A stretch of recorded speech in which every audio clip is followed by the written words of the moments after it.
السلام عليكم ورحمة الله وبركاته. الحمد لله والصلاة والسلام على رسول الله أما بعد. அன்புள்ள சகோதர சகோதரிகளே, அல்லாஹுடைய அழகிய திருநாமங்களை பொருளுணர்ந்து மனனம் செய்வது என்பது மகத்தான வணக்கமாகும்.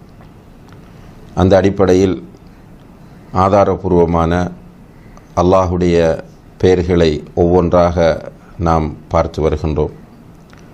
அதனுடைய பொருளையும் சுருக்கமாக அறிந்து வருகின்றோம். இந்த வகையிலே இன்று அல்லாஹுடைய இன்னும் ஒரு முக்கியமான பெயராகிய அல் லத்தீஃப் என்கிற பெயரை நாம் பார்க்க இருக்கின்றோம். அல் லத்தீஃப் என்கிற அல்லாஹுடைய பெயர் குர்ஆனில் 7 இடங்களில் இடம்பெற்றிருப்பதை நாம் அவதானிக்க முடிகிறது. சூரத்துல் அன்ஆம் 103வது வசனம், சூரத்துல் ஹஜ் 63வது வசனம், சூரா யூசுஃப் 100வது வசனம் போன்ற வசனங்களிலே இந்த பெயர் இடம்பெற்றிருப்பதை நாம் பார்க்கலாம். அல் லத்தீஃப் என்கிற இந்த பெயருக்கு நிறைய அர்த்தங்கள் அரபு மொழியின் அடிப்படையில் இருப்பதை நாம் பார்க்க முடிகிறது. உதாரணமாக, கண்ணியப்படுத்துதல், நல்லது செய்தல், நுணுக்கமாக அறிதல் போன்ற பல்வேறு அர்த்தங்கள் இதற்கு இருப்பதை அகராதிகளிலே நாம் பார்க்க முடிகிறது.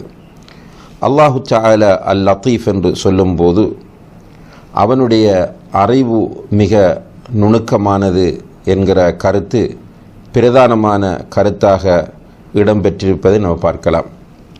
அது மட்டுமல்லாமல் அல்லாஹு தஆலா அல் லத்தீஃப் என்று சொன்னால் அல்லாஹு தஆலா ஒவ்வொன்றையும் நுணுக்கமான வழிகளில் அதற்குரிய இடங்களில் சேர்ப்பிக்கிறான்.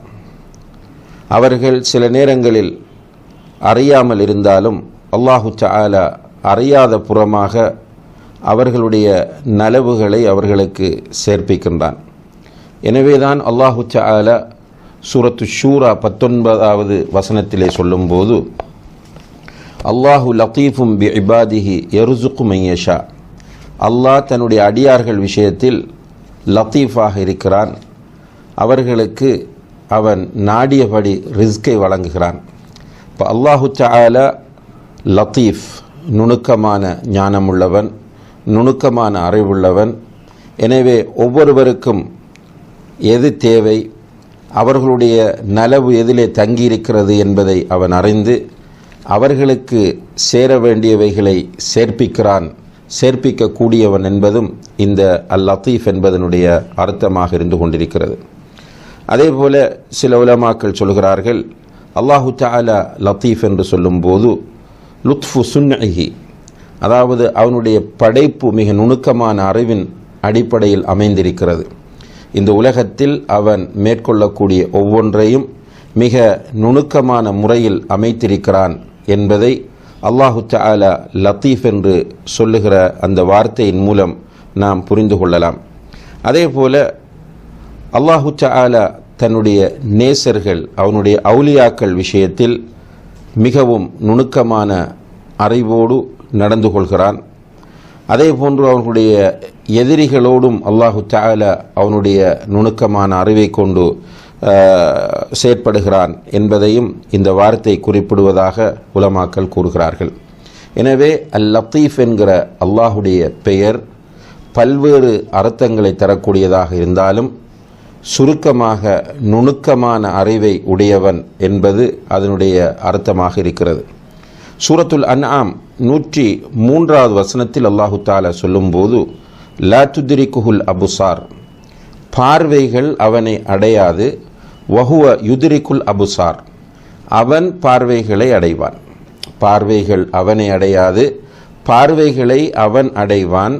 வஹுவ லத்தீஃபுல் ஹபீர், அவன் லத்தீஃபாகவும் ஹபீராகவும் இருக்கிறான் என்று அல்லாஹு தஆலா சொல்லி காட்டுகிறான். அதாவது அல்லாஹு தஆலா லத்தீஃபாக இருக்கிற காரணத்தினால் அவன் இந்த உலகத்திலே யாராலும் பார்க்கப்பட மாட்டான். உலகத்தில் உள்ள யாரும் அல்லாஹ்வை பார்க்க முடியாது. யாராவது ஒருவர் தான் அல்லாஹ்வை நான் பார்த்தேன் என்று சொன்னால் நிச்சயமாக அவர் பொய் சொல்லுகிறார் என்பதிலே எந்த விதமான சந்தேகமும் கிடையாது. சிலர் மக்களை ஏமாற்றுவதற்காக நான் கனவில் அல்லாஹ்வை பார்த்தேன் என்றெல்லாம் பேசியிருக்கிறார்கள். இவைகளெல்லாம் தெளிவான பொய்களாக இருந்து கொண்டிருக்கின்றன. எனவே இந்த உலகத்தில் நிச்சயமாக யாருமே அல்லாஹ்வை பார்க்க முடியாது. நேரடியாகவும் சரி, மறைமுகமாகவும் சரி, கனவிலும் சரி அல்லாஹ்வை பார்க்க முடியாது. அதே நேரத்தில் மறுமையிலே நிச்சயமாக அல்லாஹ்வை பார்க்கலாம். அதிலும் குறிப்பாக சுவர்க்கவாசிகளுக்கு அல்லாஹ் கொடுக்கிற மிகப்பெரிய பாக்கியம் சுவர்க்கத்தில் அல்லாஹ்வை பார்ப்பதற்கு கிடைக்கிற பாக்கியமாகும். எனவே அல்லாஹு தஆலா அல் லத்தீஃப் என்ற அடிப்படையில் அன்புள்ள சகோதர சகோதரிகளே, யாரும் அல்லாஹ்வை பார்க்க முடியாது. அதைத்தான் அல்லாஹு தஆலா லா துத்ரிகுல் அபுசார், அவனை பார்வைகள் அடையாது. வஹுவ யுத்ரிகுல் அபுசார், அவன் பார்வைகளை அடைவான்.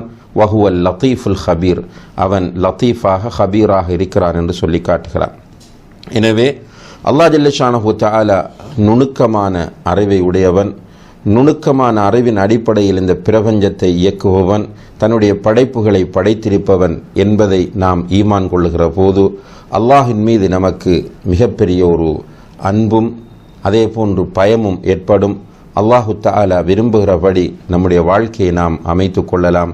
எல்லாம் வல்ல அல்லாஹ் ஜல்ல ஷானஹு தஆலா அதற்கு நம் எல்லோருக்கும் அருள் பாலிப்பானாக.